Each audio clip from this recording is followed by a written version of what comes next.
Assalamualaikum warahmatullahi wabarakatuh. Perkenalkan saya Rizky Andriani dengan NIM 2303200005. Di sini saya dari kelas Manajemen Mutu Produk Pertanian kelas A.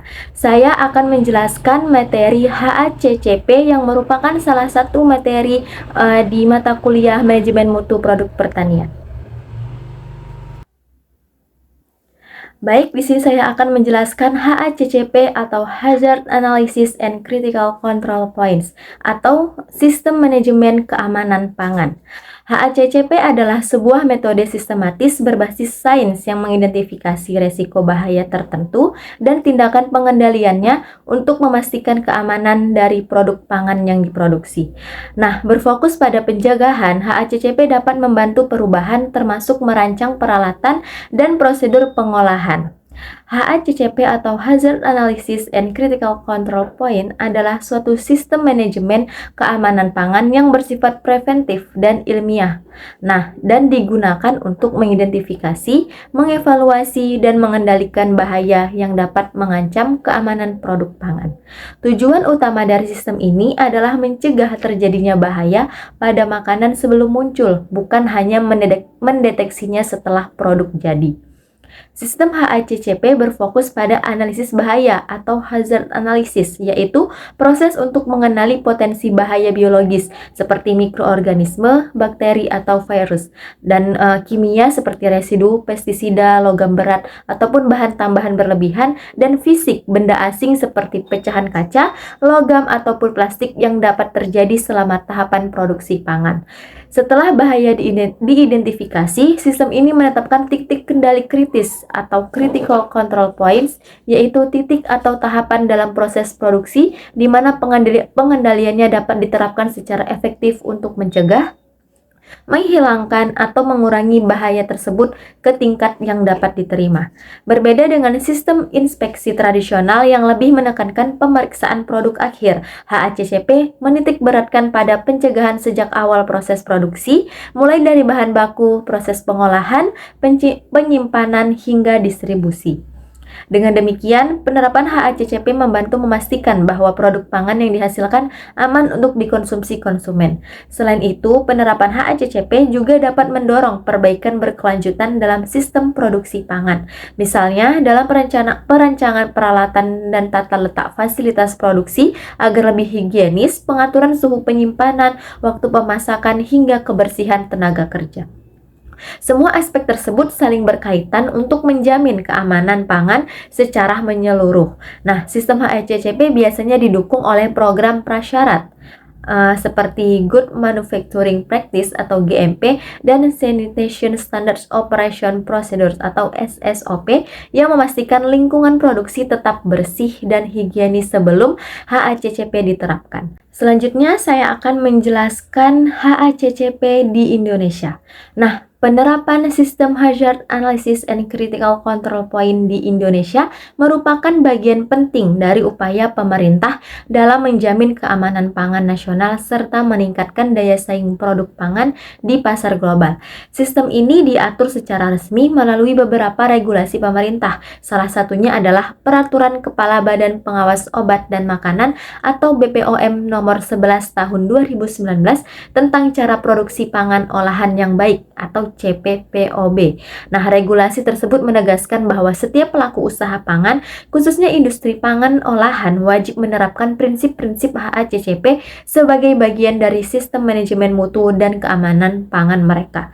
Selain BPOM, lembaga lain seperti Badan Standarisasi Nasional atau BSN juga berperan penting dalam penyusunan dan pengakuan standar keamanan pangan di Indonesia. Melalui Standar Nasional Indonesia atau SNI, BSN mengadopsi berbagai prinsip HACCP yang selaras dengan pedoman Codex Alimentarius Commission sehingga penerapan di Indonesia dapat sejalan dengan standar internasional.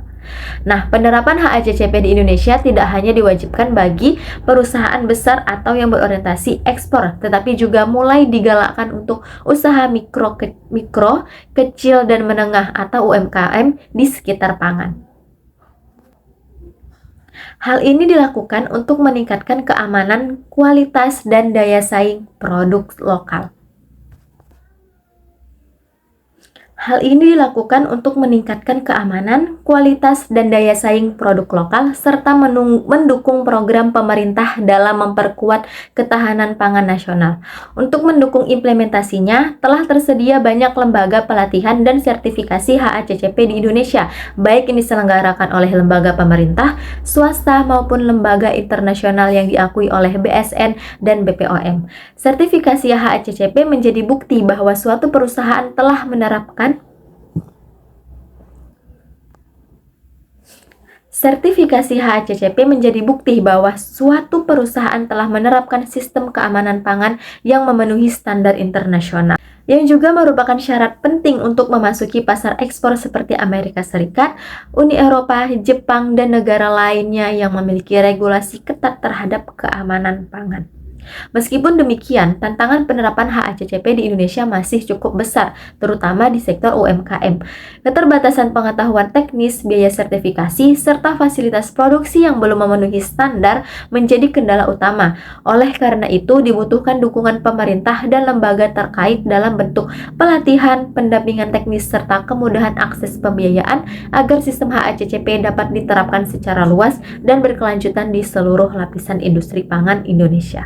Baik, selanjutnya kita akan sekilas mengenal HACCP. Sistem HACCP ini pertama kali dikembangkan pada tahun 1959 oleh perusahaan Pillsbury Company yang bekerja sama dengan NASA dan US Army Nautics Laboratories. Tujuan awal dari pengembangan sistem ini adalah untuk menjamin keamanan pangan bagi para astronot dalam misi luar angkasa NASA, di mana tidak boleh ada risiko sedikit pun terhadap kontaminasi mikroba, kimia, atau fisik karena bisa membahayakan nyawa astronot di luar angkasa. Sistem ini kemudian berkembang pesat setelah terbukti efektif dalam mencegah bahaya pangan dengan pendekatan pencegahan, bukan hanya pengujian akhir produk. Pada tahun 1971, Pillsbury memperkenalkan sistem HACCP secara luas dalam Konferensi Nasional Keamanan Pangan di Amerika Serikat, dan sejak saat itu HACCP mulai diakui secara internasional sebagai metode standar untuk menjamin keamanan pangan. Pada awal penerapannya, HACCP lebih banyak digunakan di industri pangan kering seperti makanan siap saji dan makanan kaleng. Namun seiring perkembangan waktu, sistem ini diadaptasi ke berbagai sektor industri pangan lainnya seperti pengolahan daging, perikanan, produk susu, sayuran, hingga air minum dalam kemasan. Nah, organisasi internasional seperti FAO atau Food and Agriculture Organization dan WHO atau World Health Organization kemudian merekomendasikan HACCP sebagai sistem manajemen keamanan pangan global yang diadopsi dalam Codex Alimentarius, sebuah kumpulan standar pangan internasional yang diakui oleh banyak negara. Hingga kini, HACCP menjadi fondasi utama dalam sistem manajemen keamanan pangan modern, termasuk dalam standar internasional seperti ISO 22000 tahun 2018, yaitu Food Safety Management System. Dengan penerapan prinsip-prinsip HACCP, produsen pangan di seluruh dunia dapat Dengan penerapan prinsip-prinsip HACCP, produsen pangan di seluruh dunia dapat menjamin keamanan produk dari proses awal hingga sampai ke tangan konsumen, sehingga meningkatkan kepercayaan pasar dan perlindungan terhadap kesehatan masyarakat. Kemudian saya akan menjelaskan mengenai tujuan dan manfaat HACCP. Penerapan sistem HACCP memiliki tujuan utama untuk menjamin keamanan dan mutu pangan melalui pendekatan yang sistematis dan berbasis pencegahan. Dengan sistem ini, setiap potensi bahaya yang dapat muncul dalam proses produksi dapat diidentifikasi, dikendalikan, dan dicegah sebelum produk sampai ke tangan konsumen. Nah, tujuan HACCP yaitu yang pertama, mencegah terjadinya bahaya pada produk pangan, baik yang bersifat biologis, kimia, maupun fisik sejak dari bahan baku hingga produk akhir. Yang kedua, menjamin keamanan pangan yang dikonsumsi masyarakat agar bebas dari kontaminan berbahaya. Yang ketiga, meningkatkan kepercayaan konsumen terhadap mutu dan keamanan produk yang dihasilkan oleh industri pangan. Kemudian yang keempat, memenuhi persyaratan hukum dan regulasi, baik nasional seperti BPOM dan SNI, maupun internasional seperti Codex Alimentarius dan ISO 22000. Yang kelima, meningkatkan daya saing produk di pasar domestik maupun ekspor melalui sertifikasi keamanan pangan yang diakui secara global. Adapun manfaat HACCP, yang pertama, meningkatkan efisiensi proses produksi karena sistem HACCP membantu mengidentifikasi potensi masalah lebih awal dan mencegah pemborosan akibat produk rusak atau tercemar. Yang kedua, mengurangi resiko kontaminasi dan kerugian ekonomi seperti penarikan produk atau recall, kerusakan merek, dan penurunan kepercayaan masyarakat. Kemudian yang ketiga, mendorong budaya keamanan pangan di dalam perusahaan, di mana setiap karyawan terlibat aktif dalam menjaga standar kebersihan dan pengendalian bahaya. Kemudian selanjutnya membantu perusahaan dalam proses audit dan sertifikasi, baik dari lembaga nasional maupun internasional, sehingga meningkatkan kredibilitas dan reputasi perusahaan. Selanjutnya yaitu untuk melindungi kesehatan masyarakat dengan memastikan bahwa produk yang beredar di pasaran benar-benar aman dikonsumsi. Nah, dengan kata lain, HACCP tidak hanya menguntungkan perusahaan dari sisi ekonomi dan efisiensi, tetapi juga berkontribusi besar terhadap perlindungan kesehatan konsumen dan keberlanjutan industri pangan. Kemudian selanjutnya saya akan membahas bahaya atau hazard dalam HACCP. Dalam konteks HACCP, bahaya atau hazard hazard. Selanjutnya saya akan membahas mengenai bahaya atau hazard dalam HACCP. Dalam konteks HACCP, bahaya atau hazard didefinisikan sebagai segala agen biologis, kimiawi, atau fisik yang berpotensi menyebabkan gangguan kesehatan pada konsumen jika tidak dikendalikan. Identifikasi bahaya merupakan langkah awal yang sangat penting dalam penerapan HACCP, karena dari sinilah titik kendali kritis ditentukan. Yang pertama, ada bahaya biologis. Bahaya biologis disebabkan oleh mikroorganisme patogen yang dapat tumbuh dan berkembang dalam produk pangan. Mikroorganisme ini dapat menyebabkan keracunan makanan atau infeksi pada manusia. Nah, contohnya yaitu bakteri, yaitu Salmonella spp, Escherichia coli atau E. coli, Listeria monocytogenes, dan Clostridium botulinum. Kemudian untuk virus ada hepatitis A, dan untuk parasit ada Toxoplasma gondii, dan untuk jamur yaitu menghasilkan toksin seperti aflatoksin pada biji-bijian dan kacang-kacangan. Bahaya biologis ini seringkali muncul akibat penanganan bahan pangan yang tidak higienis dan suhu penyimpanan yang tidak sesuai ataupun peralatan yang terkontaminasi. Yang kedua, bahaya kimiawi. Bahaya kimiawi muncul ketika makanan terkontaminasi oleh bahan kimia berbahaya, baik yang sengaja maupun tidak sengaja masuk ke dalam produk pangan. Contohnya, residu pestisida pada sayuran dan buah-buahan. Kemudian ada logam berat seperti merkuri dan juga kadmium pada ikan ataupun hasil laut. Kemudian ada aditif pangan berlebihan seperti pengawet, pewarna, atau pemanis buatan. Kemudian racun alami dari tanaman atau hewan, misalnya sianida pada singkong pahit atau histamin pada ikan. Nah, kontaminasi kimiawi biasa disebabkan oleh penggunaan bahan kimia tanpa pengawasan dan kesalahan dalam proses penyimpanan ataupun pencemaran lingkungan. Yang ketiga itu adalah bahaya fisik. Nah, bahaya fisik terjadi ketika benda asing masuk ke dalam produk pangan, sehingga dapat menyebabkan cedera atau bahaya bagi konsumen. Contohnya itu adalah potongan logam, serpihan kaca, plastik, tulang, batu kecil, atau serpihan kayu. Penyebab utamanya biasanya berasal dari peralatan produksi yang rusak, pengemasan yang tidak hati-hati, ataupun kebersihan lingkungan yang buruk. Selanjutnya saya akan membahas mengenai batas kritis atau critical limits. Nah, batas kritis merupakan nilai maksimum atau minimum dari suatu parameter yang harus dipenuhi untuk menjamin bahwa titik kendali kritis atau critical control point atau CCP berada dalam kondisi terkendali. Nilai ini berfungsi sebagai batas aman yang memastikan bahwa proses pengolahan pangan berjalan sesuai dengan standar keamanan yang telah ditetapkan. Apabila Apabila batas kritis terlampaui, maka produk pangan dianggap beresiko mengandung bahaya yang tidak dapat diterima dan perlu segera dilakukan tindakan korektif untuk mencegah terjadinya kontaminasi atau penurunan mutu produk. Dalam penerapannya, penentuan batas kritis dilakukan berdasarkan data ilmiah dan hasil kajian risiko yang mendalam. Setiap parameter yang berhubungan dengan pengendalian bahaya harus ditetapkan secara spesifik, misalnya suhu, waktu, kelembapan, pH, kadar air, atau konsentrasi bahan kimia tertentu. Sebagai contoh, penyimpanan daging segar harus dilakukan pada suhu di bawah 5 derajat Celcius untuk mencegah pertumbuhan mikroorganisme patogen, sedangkan pemasakan daging olahan harus mencapai suhu internal minimal 75 derajat Celcius selama 30 detik agar patogen seperti salmonella dapat mati sepenuhnya. Nilai-nilai tersebut tidak boleh bersifat perkiraan, melainkan harus didukung oleh standar ilmiah dan hasil uji yang terverifikasi. Selain parameter fisik seperti suhu dan waktu, faktor kimia dan biologis juga dapat menjadi acuan dalam penetapan batas kritis. Misalnya, makanan kaleng harus memiliki tingkat keasaman atau pH di bawah 4,5 agar pertumbuhan Clostridium botulinum dapat dicegah. Begitu pula kadar bahan kimia seperti klorin dalam air pencuci bahan pangan harus berada dalam konsentrasi tertentu agar efektif membunuh mikroba tanpa menimbulkan residu berbahaya bagi kesehatan. Setiap jenis pangan memiliki batas kritis yang berbeda tergantung pada karakteristik bahan, metode pengolahan, serta potensi bahayanya.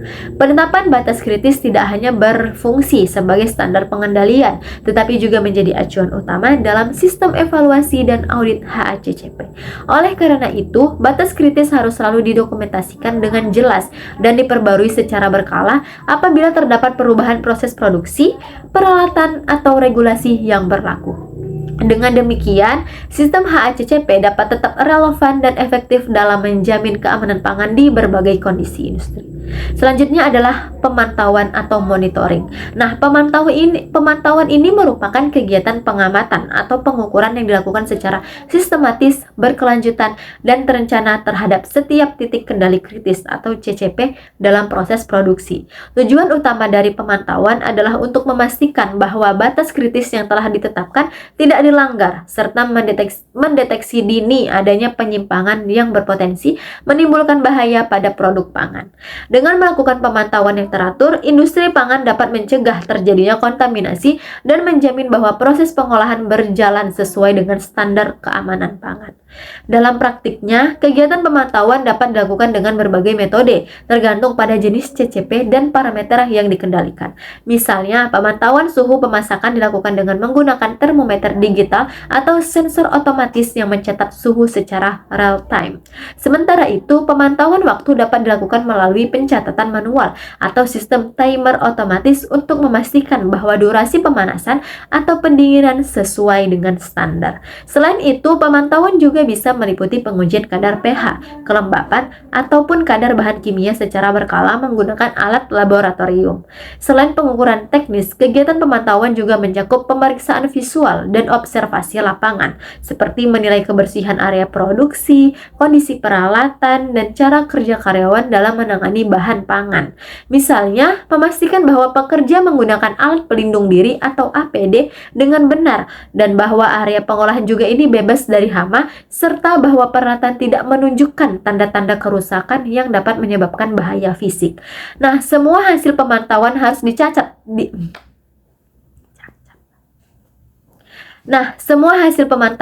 dicatat secara sistematis dan disimpan sebagai dokumen pendukung dalam sistem manajemen keamanan pangan. Pencatatan hasil pemantauan memiliki peran yang sangat penting karena menjadi bukti objektif dalam proses audit dan sertifikasi HACCP. Catatan ini juga membantu dalam penelusuran kembali atau traceability apabila di kemudian hari ditemukan masalah pada produk.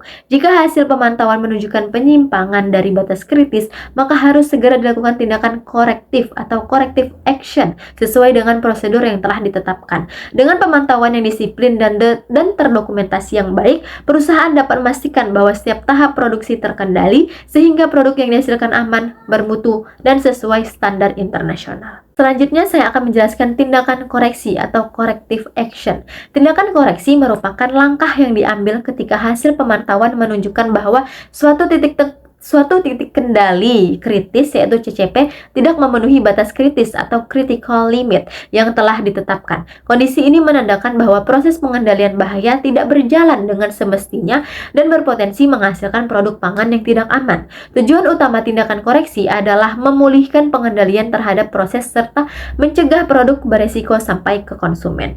Dalam penerapan sistem HACCP, tindakan koreksi harus dilakukan secara cepat, tepat, dan terencana. Setiap penyimpangan yang terjadi harus diidentifikasi penyebabnya agar langkah perbaikan dapat diterapkan secara efektif. Misalnya, jika suhu pemasakan lebih rendah dari batas kritis, maka produk tersebut harus diuji kembali untuk memastikan keamanan mikrobiologinya atau bila perlu dimasak ulang dengan prosedur yang benar. Bila kesalahan berasal dari kerusakan alat pengontrol suhu, maka alat tersebut harus segera diperbaiki atau diganti sebelum proses produksi selanjutnya. Selain perbaikan teknis, tindakan koreksi juga dapat mencakup penghentian sementara proses produksi untuk mencegah meluasnya dampak bahaya.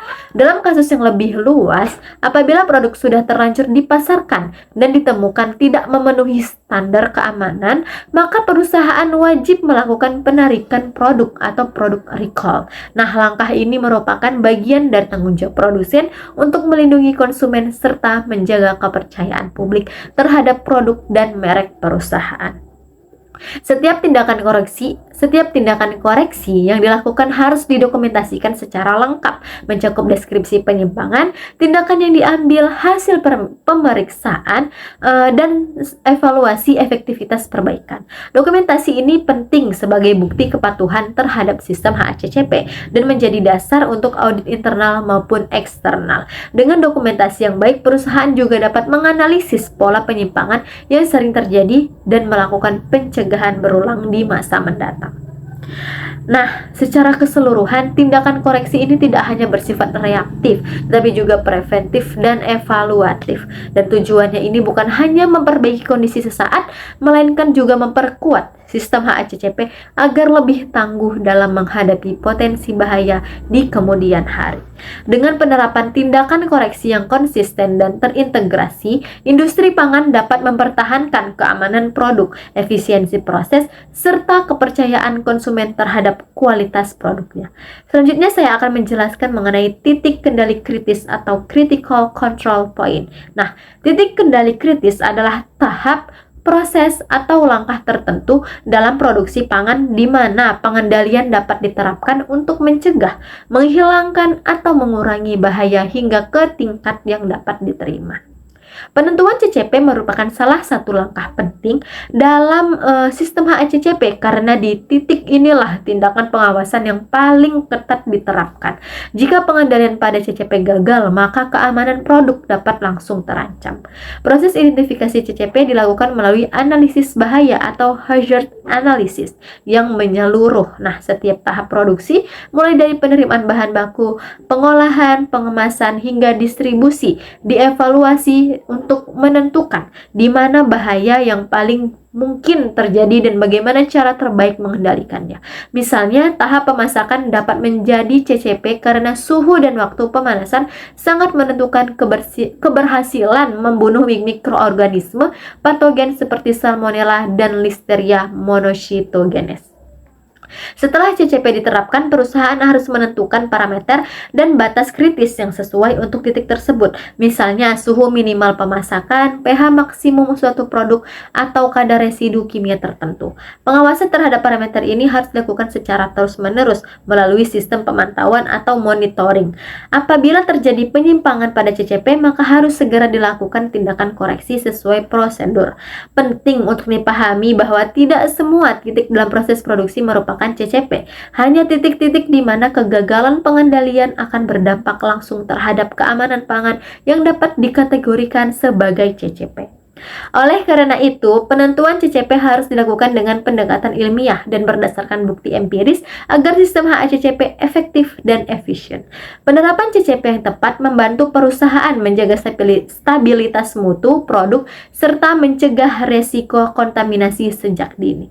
Dengan pengendalian yang dilakukan pada titik-titik kritis ini, industri pangan dapat menjamin bahwa produk yang dihasilkan tetap aman, konsisten, dan sesuai standar nasional maupun internasional, sekaligus meningkatkan kepercayaan konsumen terhadap sistem keamanan pangan yang diterapkan. Selanjutnya saya akan membahas mengenai titik kendali atau control point. Titik kendali adalah tahapan dalam proses produksi di mana suatu bentuk pengendalian diterapkan untuk mengurangi atau mencegah bahaya, namun titik ini tidak dikategorikan sebagai titik kendali kritis atau CCP karena dampaknya terhadap keamanan produk masih dapat dikontrol pada tahap berikutnya. CP berperan penting dalam menjaga stabilitas dan efisiensi proses produksi secara keseluruhan serta menjadi bagian pendukung yang memperkuat sistem HACCP. Sebagai contoh, tahap pencucian bahan baku dapat dianggap sebagai CP karena berfungsi untuk mengurangi kontaminasi awal, mikroba atau kotoran sebelum bahan diolah lebih lanjut. Jika terjadi penyimpangan dalam proses pencucian seperti penggunaan air yang tidak higienis, risiko bahaya masih dapat dikendalikan melalui proses pemasakan pada tahap berikutnya. Namun, apabila pengendalian di CP diabaikan, kemungkinan besar beban mikroba akan meningkat dan berpotensi mengganggu keamanan produk pada tahap selanjutnya. Perbedaan utama antara CP dan CCP terletak pada tingkat resiko dan dampaknya terhadap keamanan produk akhir. CCP bersifat kritis dan wajib dikendalikan secara ketat, sedangkan CP bersifat pendukung dan bertujuan menjaga agar proses tetap stabil. Nah, meskipun tidak termasuk titik kritis, CP tetap harus dipantau dan dievaluasi secara rutin untuk memastikan tidak terjadinya penyimpangan yang dapat berakibat pada kerusakan mutu atau efisiensi proses. Setiap CP juga memiliki parameter pengendalian tertentu seperti waktu pencucian, tekanan air, atau dosis bahan pembersih. Parameter ini harus diterapkan berdasarkan standar operasional perusahaan dan dilaksanakan oleh tenaga kerja yang terlatih. Dengan penerapan CP yang baik, potensi bahaya dapat diminimalkan bahkan sebelum mencapai titik kritis dalam mencapai produksi. Jadi bisa dijelaskan. Secara keseluruhan, CP merupakan bagian penting dari program prasyarat dalam sistem HACCP. Dengan pengendalian yang efektif di setiap CP, beban pengawasan di titik kritis atau CCP menjadi lebih ringan sehingga sistem keamanan pangan secara keseluruhan dapat berjalan lebih efisien, terintegrasi, dan berkelanjutan. Selanjutnya saya akan menjelaskan mengenai validasi atau validation. Validasi dalam sistem HACCP adalah proses pengujian, evaluasi, dan pembuktian ilmiah untuk memastikan bahwa seluruh unsur sistem termasuk identifikasi bahaya, batas kritis, dan tindakan pengendalian benar-benar efektif dalam menjamin keamanan pangan. Validasi dilakukan sebelum sistem HACCP diterapkan secara penuh, serta setiap kali terjadi perubahan signifikan dalam proses produksi, bahan baku, ataupun peralatan. Tujuan utama validasi adalah memberikan keyakinan ilmiah dan teknis bahwa sistem HACCP mampu mengendalikan bahaya hingga ke tingkat yang dapat diterima. Proses ini mencakup pengujian parameter CCP seperti suhu pemasakan, waktu pemanasan, atau pH produk akhir untuk memastikan bahwa nilai-nilai yang ditetapkan benar-benar efektif membunuh mikroorganisme atau mencegah kontaminasi. Validasi juga melibatkan kajian literatur ilmiah seperti hasil penelitian laboratorium juga serta pengalaman industri sebelumnya. Selain uji teknis, validasi juga menilai kecocokan prosedur operasional dan kebijakan perusahaan dengan persyaratan HACCP. Misalnya apakah pelatihan karyawan sudah memadai, apakah peralatan kalibrasi bekerja dengan akurat, serta apakah bahan baku dan proses distribusi memenuhi standar keamanan pangan. Dengan demikian, validasi tidak hanya menilai aspek teknis, tetapi juga mencakup komponen manajerial, dan sumber daya manusia. Proses validasi harus dilakukan oleh tim HACCP yang kompeten dan terdokumentasi dengan baik. Setiap hasil pengujian dan evaluasi harus dicatat, termasuk metode yang digunakan, hasil pengukuran, serta kesimpulan efektivitas sistem. Catatan ini berfungsi sebagai bukti bahwa sistem HACCP telah diuji secara ilmiah dan layak diterapkan. Dengan dilakukan validasi secara menyeluruh, perusahaan dapat memastikan bahwa sistem HACCP yang diterapkan benar-benar relevan, efisien, dan efektif dalam mencegah bahaya keamanan pangan. Validasi juga berperan penting dalam proses audit eksternal dan sertifikasi karena menunjukkan komitmen perusahaan terhadap penerapan keamanan pangan berbasis sains dan standar internasional. Baik, selanjutnya saya akan menjelaskan 7 prinsip utama HACCP. Yang pertama, identifikasi potensi bahaya pada semua tahapan produksi pangan. Prinsip pertama HACCP adalah melakukan analisis bahaya atau hazard analysis secara menyeluruh terhadap setiap tahapan produksi pangan, mulai dari penerimaan bahan baku, penyimpanan, pengolahan, pengemasan, hingga distribusi produk jadi. Tujuannya adalah untuk mengenali semua potensi bahaya yang dapat mengancam keamanan pangan, baik yang bersifat biologis, kimia, maupun fisik. Analisis ini menjadi dasar dalam menentukan titik-titik pengendalian selanjutnya. Dalam proses identifikasi, perusahaan perlu mengumpulkan informasi lengkap mengenai karakteristik bahan baku, sumber bahan, cara pengolahan, serta kondisi lingkungan produksi. Misalnya, bahan mentah seperti daging atau sayuran segar memiliki resiko kontaminasi mikroba yang tinggi. Sementara penggunaan bahan tambahan pangan berpotensi menimbulkan bahaya kimia jika tidak sesuai dengan dosis. Data ini menjadi acuan dalam menentukan prioritas pengendalian yang paling penting. Analisis bahaya juga harus mempertimbangkan kemungkinan atau likelihood dalam tingkat keparahan atau severity dari bahaya yang teridentifikasi. Dengan demikian, hanya bahaya yang paling signifikan dan relevan terhadap keamanan produk akhir yang akan dikendalikan melalui sistem HACCP. Hasil dari tahap ini adalah daftar bahaya yang perlu ditangani dan strategi pengendaliannya yang akan menjadi landasan penerapan prinsip-prinsip berikutnya. Yang kedua, menentukan tahapan produksi yang dapat dikendalikan, yaitu menetapkan titik kendali kritis atau CCP.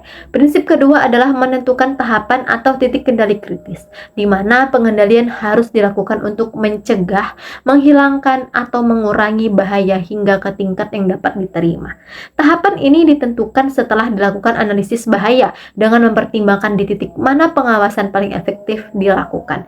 CCP merupakan inti dari sistem HACCP karena di titik inilah keamanan produk benar-benar dijaga. Penentuan CCP dilakukan dengan metode ilmiah seperti decision tree, yaitu diagram keputusan yang membantu menentukan apakah suatu titik dalam proses perlu dikategorikan sebagai CCP. Contohnya, tahap pemanasan pada proses pengolahan susu adalah CCP karena suhu pemanasan berperan penting dalam membunuh mikroorganisme patogen. Jika suhu tidak mencapai batas yang telah ditetapkan, produk bisa menjadi berbahaya bagi konsumen. Setiap CCP yang telah ditetapkan harus memiliki pengendalian yang spesifik, jelas, dan mudah diterapkan. Dengan penentuan CCP yang tepat, perusahaan dapat memastikan bahwa seluruh resiko utama terhadap keamanan pangan dapat diminimalkan sedini mungkin, sehingga produk akhir yang dihasilkan memenuhi standar mutu dan keamanan yang diakui secara nasional maupun internasional. Yang ketiga, menetapkan batas kritis untuk CCP. Setelah CCP dilakukan, langkah berikutnya adalah menentukan batas kritis atau critical limit. Nah, untuk setiap CCP tersebut, batas kritis merupakan nilai maksimum atau minimum dari suatu parameter yang harus dipenuhi untuk menjamin bahwa bahaya dapat dikendalikan secara efektif. Parameter ini dapat berupa suhu, waktu, pH, kadar air, aktivitas air, atau tingkat residu kimia tertentu tergantung jenis produk dan proses produksinya. Penetapan batas kritis harus didasarkan pada bukti ilmiah dan standar yang berlaku, seperti pedoman dari Codex Alimentarius SNI atau Regulasi Keamanan Pangan Nasional. Misalnya dalam proses pasteurisasi susu, batas kritis dapat ditentukan pada suhu minimal 72 derajat Celcius dalam 15 detik. Jika suhu atau waktu tersebut tidak terpenuhi, maka dianggap telah terjadi penyimpangan dari batas kritis dan harus segera dilakukan tindakan korektif. Batas kritis berfungsi sebagai tolok ukur dalam pemantauan proses. Dengan adanya nilai yang pasti, operator dapat mendeteksi lebih cepat apabila terjadi penyimpangan yang berpotensi membahayakan produk. Penetapan batas kritis yang akurat menjamin bahwa proses pengendalian berjalan efektif dan menjaga keamanan produk secara konsisten. Yang keempat, menetapkan sistem pemantauan atau monitoring dalam CCP. Nah, prinsip keempat adalah menetapkan sistem pemantauan terhadap CCP atau monitoring untuk memastikan bahwa setiap batas kritis selalu terpenuhi selama proses produksi berlangsung. Pemantauan atau monitoring merupakan kegiatan observasi atau pengukuran yang dilakukan secara berkelanjutan atau berkala terhadap parameter yang telah ditetapkan. Tujuannya adalah untuk mendeteksi sedini mungkin apabila terjadi penyimpangan yang dapat mengancam keamanan pangan. Nah, sistem pemantauan dapat dilakukan secara manual maupun otomatis, tergantung pada kompleksitas proses dan sumber daya yang tersedia. Contohnya, suhu pemasakan dapat dipantau dengan termometer digital otomatis yang terhubung dengan sistem alarm jika terjadi deviasi dari batas kritis. Nah, batas pemantauan harus dicatat secara lengkap agar dapat ditelusuri kembali jika diperlukan dalam audit atau evaluasi. Pelaksanaan pemantauan harus dilakukan oleh petugas yang terlatih dan bertanggung jawab, serta menggunakan peralatan yang telah dikalibrasi dengan baik. Dengan sistem pemantauan yang efektif, perusahaan dapat menjaga konsistensi proses, mempercepat deteksi masalah, dan menghindari kerugian akibat produk yang tidak aman atau tidak sesuai standar. Yang kelima, menetapkan tindakan perbaikan atau corrective action jika CCP tidak terkendali.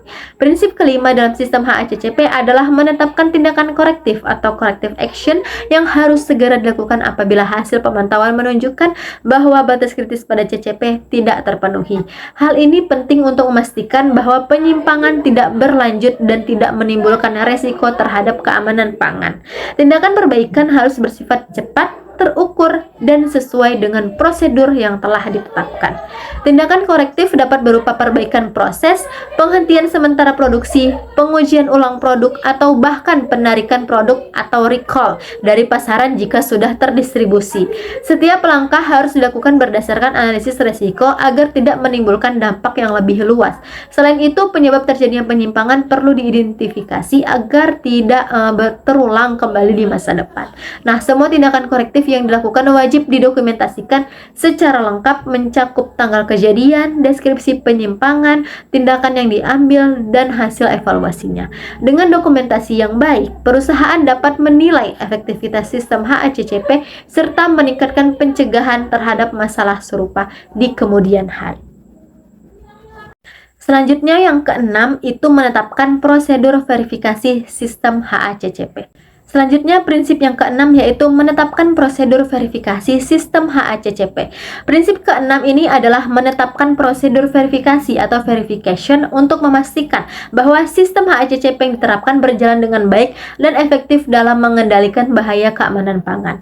Verifikasi berbeda dari pemantauan. Jika pemantauan itu dilakukan secara rutin pada proses produksi, sedangkan verifikasi ini dilakukan secara periodik dan evaluatif untuk menilai kinerja keseluruhan sistem. Prosedur verifikasi dapat meliputi kegiatan seperti audit internal, pengujian sampel produk di laboratorium, evaluasi catatan monitoring, atau inspeksi terhadap peralatan dan fasilitas produksi. Melalui verifikasi, perusahaan dapat memastikan bahwa semua prinsip HACCP diterapkan dengan benar dan bahwa hasil pengendalian sesuai dengan standar keamanan pangan yang berlaku. Selain itu, hasil verifikasi menjadi dasar untuk melakukan peningkatan berkelanjutan atau continuous improvement terhadap sistem HACCP. Jika ditemukan ketidaksesuaian, perusahaan dapat menyesuaikan prosedur, memperbarui batas kritis, atau memperkuat pelatihan karyawan agar sistem tetap efektif menghadapi perubahan bahan dan teknologi ataupun regulasi yang baru. Yang ketujuh yaitu mengembangkan dokumentasi dan pencatatan penerapan HACCP. Prinsip terakhir dalam sistem HACCP adalah pengembangan sistem dokumentasi dan pencatatan atau record keeping. Nah, dokumentasi ini mencakup seluruh catatan terkait penerapan 7 prinsip HACCP, termasuk hasil analisis bahaya, daftar CCP, batas kritis, hasil pemantauan, tindakan korektif, hasil verifikasi, serta data validasi. Tujuan utama dokumentasi adalah menyediakan bukti bahwa sistem HACCP benar-benar ditetapkan secara konsisten dan efektif. Dokumentasi yang baik berfungsi sebagai alat komunikasi antara berbagai bagian dalam perusahaan serta bukti kepatuhan terhadap peraturan pemerintah atau lembaga sertifikasi keamanan pangan. Nah, selain itu, dokumen HACCP juga penting saat terjadi audit ataupun inspeksi ataupun pelacakan sumber masalah. Nah, jika ada produk bermasalah di pasaran, sistem pencatatan yang terorganisir dengan baik membantu perusahaan menjaga transparansi, akuntabilitas, dan efisiensi dalam operasionalnya. Dengan adanya dokumentasi yang lengkap dan mudah diakses, setiap penyimpangan atau perbaikan dapat ditelusuri secara cepat sehingga sistem HACCP menjadi lebih kuat dan dapat terus dikembangkan sesuai kebutuhan industri pangan modern. Selanjutnya saya akan menjelaskan mengenai 12 langkah penerapan. Yang pertama, bentuk tim HACCP dan tentukan lingkup aplikasi. Nah, langkah pertama dalam penerapan HACCP adalah membentuk tim HACCP yang terdiri dari para ahli yang memiliki kompetensi di bidang keamanan pangan, teknologi pengolahan, mikrobiologi, dan manajemen mutu. Nah, tim ini bertanggung jawab untuk merancang, mengimplementasikan, dan memelihara sistem HACCP di seluruh tahapan produksi. Anggota tim juga harus memahami karakteristik produk, proses produksi, serta potensi bahaya yang mungkin muncul. Selain pembentukan tim, perusahaan harus menentukan lingkungan penerapan. Nah, lingkup ini menjelaskan batasan sistem HACCP, termasuk jenis produk yang dikendalikan, tahapan proses yang dianalisis, serta fasilitas atau area yang tercakup. Penentuan lingkup membantu fokus pada aspek paling penting dalam rantai produksi agar tidak ada tahap yang terlewat. Tim HACCP kemudian akan menetapkan tujuan penerapan sistem seperti menjamin keamanan pangan, meningkatkan kepatuhan terhadap regulasi, dan memperkuat kepercayaan konsumen. Setiap anggota harus diberi tanggung jawab yang jelas agar koordinasi berjalan efektif. Nah, proses pembentukan tim HACCP juga mencakup pelatihan dasar bagi anggotanya agar memahami prinsip-prinsip HACCP dan peran masing-masing. Dengan tim yang kompeten dan lingkungan yang terarah, sistem HACCP dapat dijalankan dengan efisien serta menghasilkan pengendalian yang efektif terhadap potensi bahaya. Yang kedua, kumpulkan informasi tentang produk dan proses. Nah, tahap berikutnya adalah mengumpulkan informasi rinci mengenai produk dan proses produksi. Informasi ini meliputi komposisi bahan baku, sumber bahan baku, karakteristik fisik dan kimia, cara pengolahan, metode penyimpanan, serta cara distribusi produk. Data tersebut sangat penting untuk memahami titik-titik di mana bahaya dapat timbul dan bagaimana cara mengendalikannya. Selain itu, perlu dilakukan analisis terhadap spesifikasi produk akhir seperti kadar air, pH, aktivitas air, serta masa simpan. Nah, faktor-faktor ini menentukan jenis bahaya yang mungkin timbul. Misalnya, produk dengan kadar air tinggi memiliki risiko kontaminasi mikroba lebih besar dibandingkan produk kering. Nah, informasi tentang kondisi operasional juga dikumpulkan, termasuk tata letak fasilitas, alur produksi, dan peralatan yang digunakan. Diagram air proses atau flow chart disusun untuk memetakan setiap tahapan dari bahan mentah hingga produk jadi. Nah, diagram ini menjadi panduan utama dalam analisis bahaya. Dengan informasi yang lengkap dan akurat, tim HACCP dapat melakukan analisis resiko secara ilmiah dan objektif. Langkah ini memastikan bahwa semua potensi bahaya telah diidentifikasi dengan tepat sebelum menentukan titik kendali kritis atau CCP. Yang ketiga, identifikasi bahaya terkait bahan baku, proses, produk jadi, dan konsumen. Pada tahap ini dilakukan analisis bahaya yang menyeluruh terhadap semua aspek produksi pangan. Pada tahap ini dilakukan analisis bahaya yang menyeluruh terhadap semua aspek produksi pangan. Analisis ini bertujuan untuk mengidentifikasi bahaya biologis seperti bakteri, patogen, dan juga bahaya kimia seperti residu pestisida atau logam berat, serta bahaya fisik seperti pecahan kaca atau logam yang dapat mempengaruhi keamanan produk. Identifikasi bahaya dilakukan pada setiap tahapan proses, mulai dari penerimaan bahan baku, penyimpanan, pengolahan, hingga distribusi. Misalnya, bahan baku daging mentah memiliki potensi bahaya mikrobiologis yang lebih tinggi dibandingkan bahan pangan kering. Setiap potensi bahaya kemudian dianalisis berdasarkan kemungkinan terjadinya dan tingkat keparahannya. Selain bahaya pada bahan baku dan proses, perlu juga dipertimbangkan karakteristik konsumen. Nah, produk yang ditujukan untuk bayi,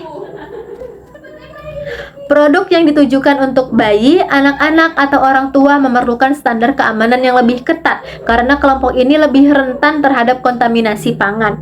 Hasil dari analisis bahaya akan menjadi dasar dalam penentuan titik kendali kritis atau CCP. Dengan pendekatan ilmiah ini, perusahaan dapat memastikan bahwa setiap resiko keamanan pangan telah dipahami dan dirancang pengendaliannya secara tepat. Kemudian yang keempat, tentukan titik kontrol kritis atau CCP. Tahap ini berfokus pada penentuan titik kendali kritis atau critical control point. Nah, yaitu titik dalam proses di mana pengendalian dapat diterapkan secara efektif untuk mencegah atau menghilangkan bahaya. Identifikasi CCP dilakukan menggunakan decision tree. Identifikasi CCP dilakukan menggunakan decision tree atau diagram keputusan untuk memastikan tahapan mana yang paling krusial terhadap keamanan pangan. Sebagai contoh, dalam proses pengolahan susu, tahap pasteurisasi merupakan CCP penting karena suhu dan waktu pemanasan berfungsi membunuh bakteri patogen seperti Salmonella atau Listeria. Jika suhu tidak tercapai sesuai batas kritis, produk menjadi tidak aman untuk dikonsumsi. Penentuan CCP dilakukan berdasarkan hasil analisis bahaya sebelumnya dan mempertimbangkan efektivitas pengendalian. CCP dapat ditemukan di berbagai tahap seperti penerimaan bahan, pengolahan panas, pendinginan, atau pengemasan. Menetapkan CCP dengan tepat memungkinkan perusahaan memastikan pengawasan pada tahapan paling berisiko sehingga sumber daya tidak terbuang dan sistem keamanan pangan menjadi lebih efisien. Yang kelima, tetapkan batas kritis untuk setiap CCP. Setelah CCP ditetapkan, langkah selanjutnya adalah menetapkan batas kritis atau critical limits. Batas kritis adalah nilai maksimum atau minimum suatu parameter yang menunjukkan bahwa CCP masih dalam kondisi terkendali. Contohnya adalah suhu minimal pasteurisasi, waktu pemasakan, kadar klorin air pencuci, atau tingkat pH produk. Nah, penetapan batas kritis harus berdasarkan data ilmiah, regulasi, serta hasil uji laboratorium. Misalnya, makanan kaleng harus memiliki pH di bawah 4,5 untuk mencegah pertumbuhan Clostridium botulinum. Data ini menjadi pedoman dalam mengontrol proses secara objektif. Dan batas kritis juga berfungsi sebagai tolak ukur keberhasilan pengendalian. Jika nilai parameter melampaui batas tersebut, berarti pengendalian gagal dan perlu tindakan korektif segera. Oleh karena itu, setiap batas kritis harus ditetapkan secara realistis namun cukup ketat untuk menjamin keamanan pangan.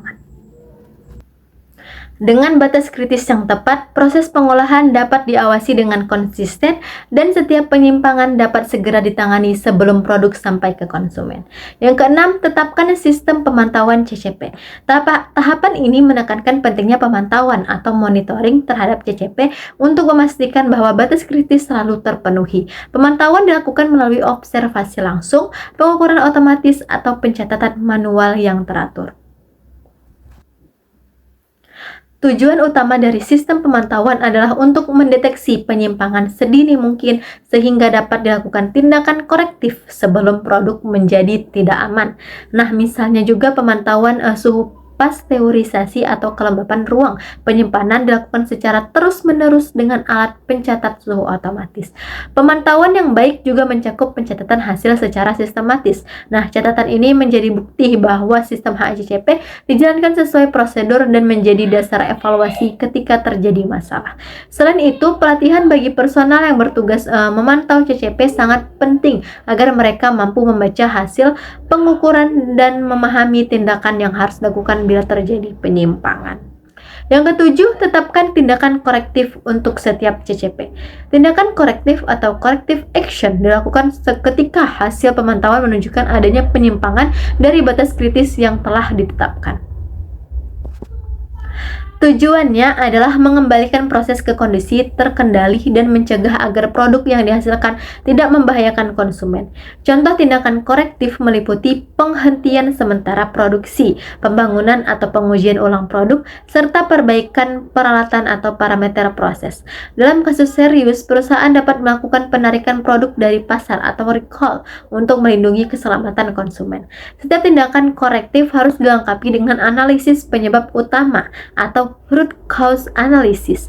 Nah, agar masalah yang sama tidak terjadi kembali. Selain itu, semua tindakan yang diambil harus dicatat secara lengkap dan diverifikasi efektivitasnya. Dengan penerapan tindakan korektif yang cepat dan tepat, sistem HACCP dapat tetap berjalan aktif serta menjaga integritas keamanan pangan secara berkelanjutan. Yang kedelapan, verifikasi sistem HACCP. Verifikasi dilakukan untuk memastikan bahwa sistem HACCP berjalan efektif dan sesuai rencana. Proses ini melibatkan audit internal, pengujian sampel produk, serta peninjauan hasil monitoring dan dokumentasi. Melalui verifikasi, perusahaan dapat mengetahui apakah pengendalian pada CCP benar-benar berfungsi dan apakah tindakan korektif telah memberikan hasil yang diharapkan. Jika ditemukan kelemahan, sistem perlu diperbarui atau disesuaikan. Verifikasi juga menjadi alat untuk menjamin kepatuhan terhadap regulasi dan standar nasional maupun internasional seperti ISO 22000 atau Codex Alimentarius. Ini penting bagi perusahaan yang mengekspor produk ke luar negeri. Hasil verifikasi harus didokumentasikan sebagai bukti objektif bahwa sistem HACCP terus dievaluasi dan ditingkatkan, memastikan keamanan pangan tetap terjaga dalam jangka panjang. Yang kesembilan, validasi sistem HACCP. Validasi berbeda dengan verifikasi. Validasi bertujuan membuktikan bahwa sistem HACCP yang dirancang memang efektif secara ilmiah dalam mengendalikan bahaya. Proses ini dilakukan sebelum penerapan penuh atau saat terjadi perubahan signifikan dalam proses produksi. Langkah validasi mencakup pengujian parameter, batas kritis, simulasi proses, dan analisis hasil laboratorium untuk memastikan bahwa CCP mampu mencegah bahaya secara nyata. Misalnya menguji efektivitas suhu pasteurisasi terhadap mikroorganisme tertentu. Validasi harus dilakukan oleh tenaga ahli yang kompeten dan menggunakan metode ilmiah yang terstandar. Jika hasil validasi menunjukkan sistem tidak efektif, maka rancangan HACCP harus direvisi. Dengan validasi yang kuat, perusahaan dapat memastikan bahwa setiap elemen HACCP telah terbukti berfungsi dan dapat dikendalikan untuk menjamin keamanan pangan. Selanjutnya yang ke-10, kembangkan sistem dokumentasi dan rekaman.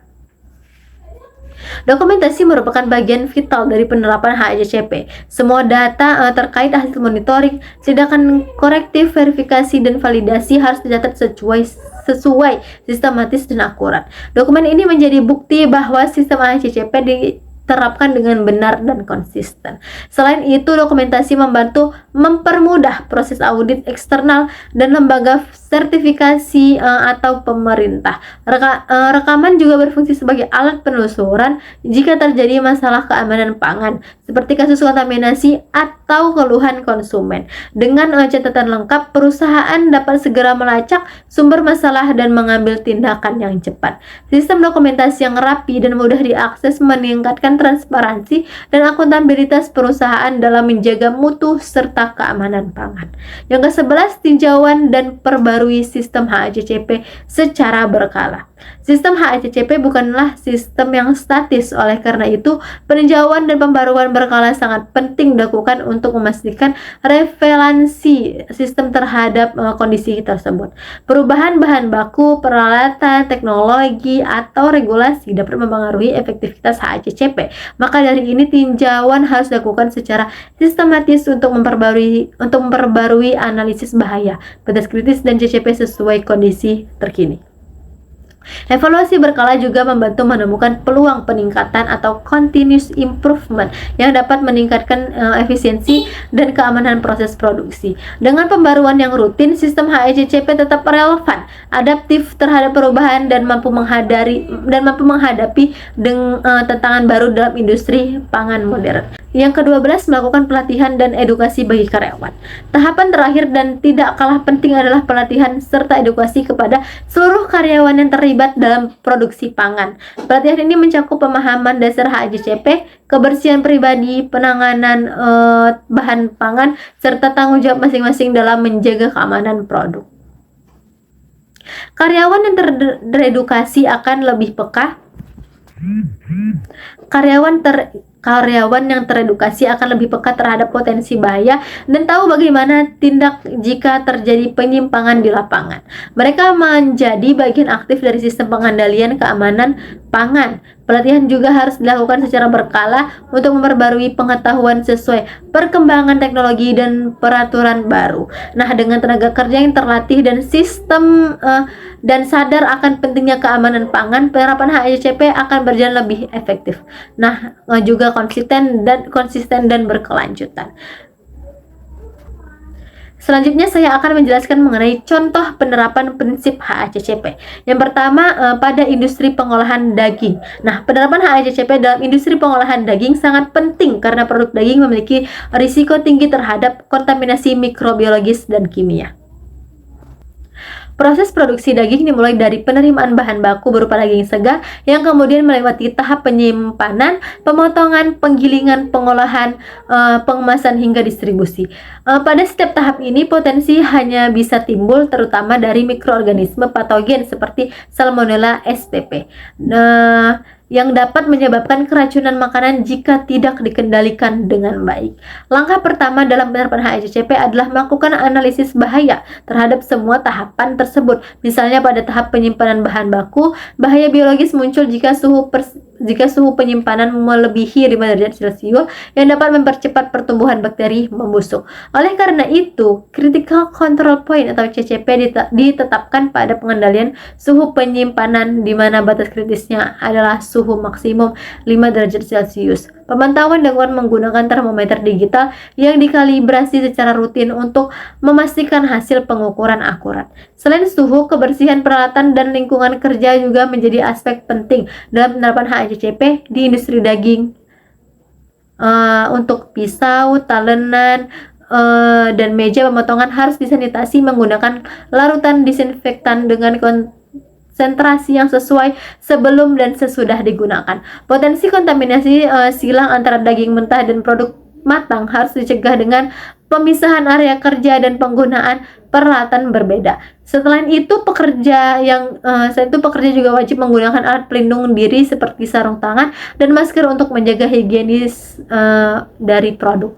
Tahapan akhir dari sistem HACCP adalah dokumentasi dan verifikasi. Semua hasil pemantauan suhu, kebersihan, serta tindakan kolektif dicatat setiap hari untuk dijadikan bukti penerapan HACCP. Verifikasi dilakukan secara berkala oleh tim HACCP atau auditor internal untuk memastikan bahwa seluruh proses berjalan sesuai prosedur. Dengan penerapan HACCP yang secara disiplin, industri pengolahan daging dapat menghasilkan produk yang aman dikonsumsi, berkualitas tinggi, dan memenuhi standar ekspor internasional. Yang kedua, pada industri pengolahan sayur dan buah. Industri pengolahan sayur dan buah merupakan sektor yang sangat bergantung pada kesegaran bahan baku dan kondisi sanitasi yang baik.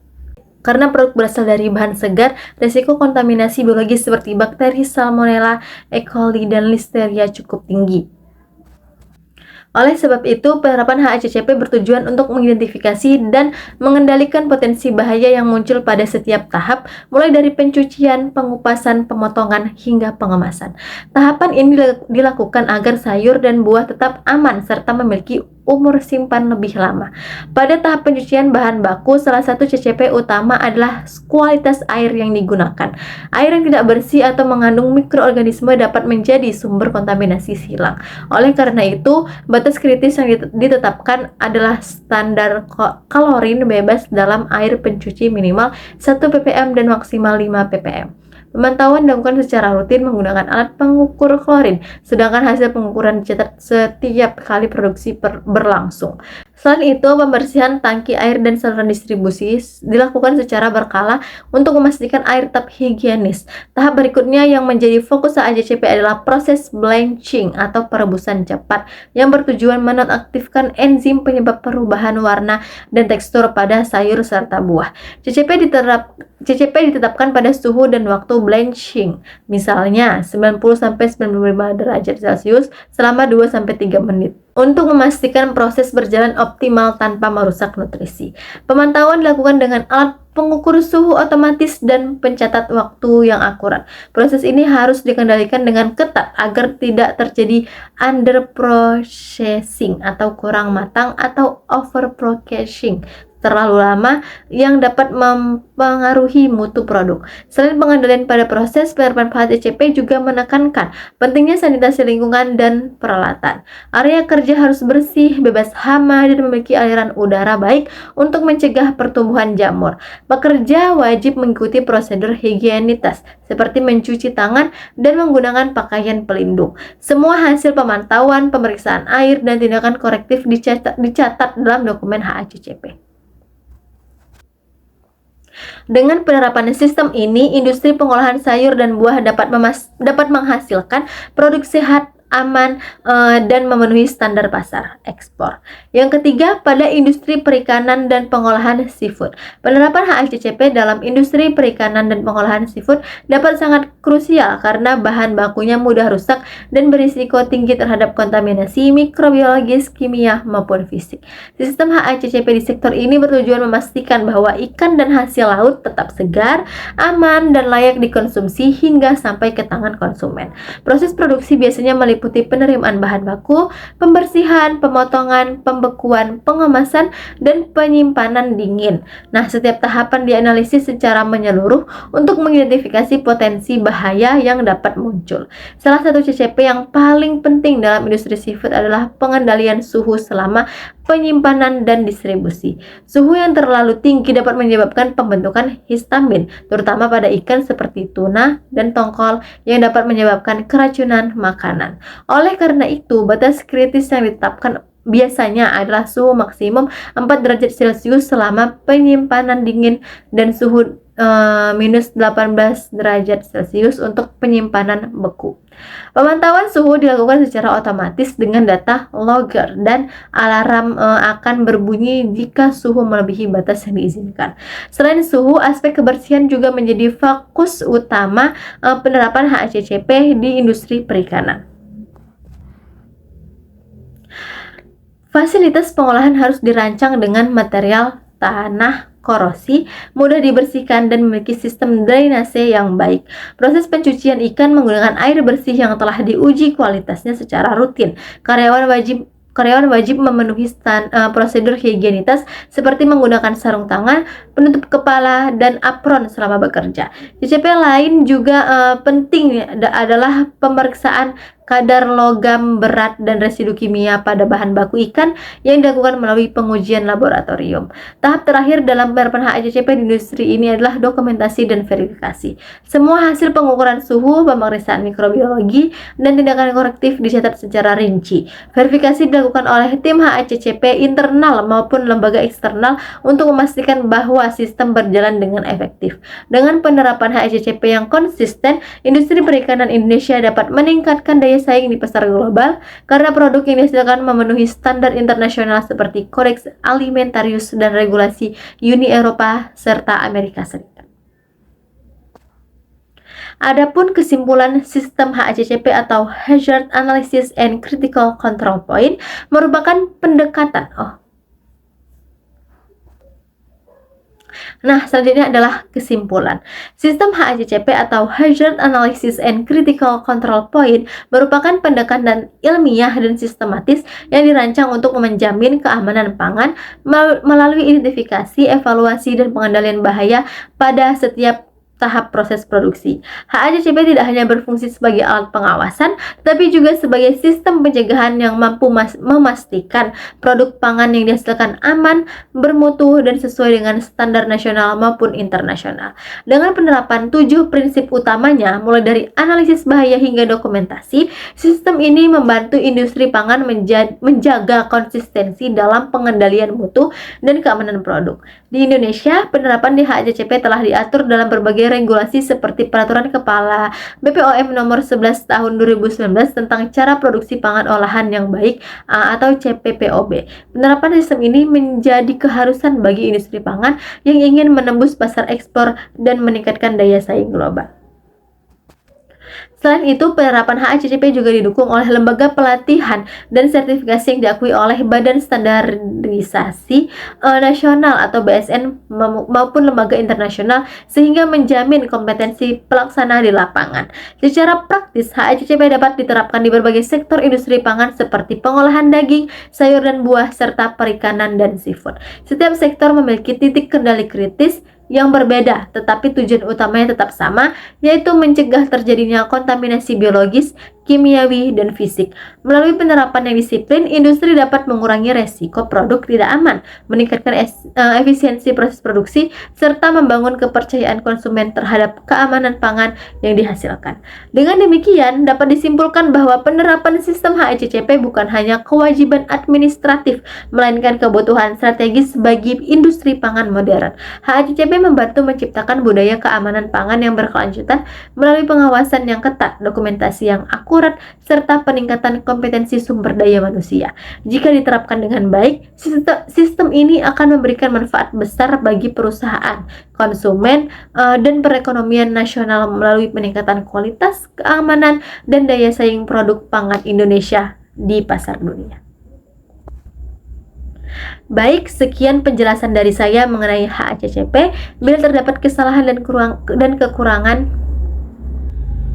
baik, sekian penjelasan dari saya mengenai HACCP. Bila terdapat kesalahan dan kekurangan, saya mohon maaf. Saya akhiri. Wassalamualaikum warahmatullahi wabarakatuh dan terima kasih.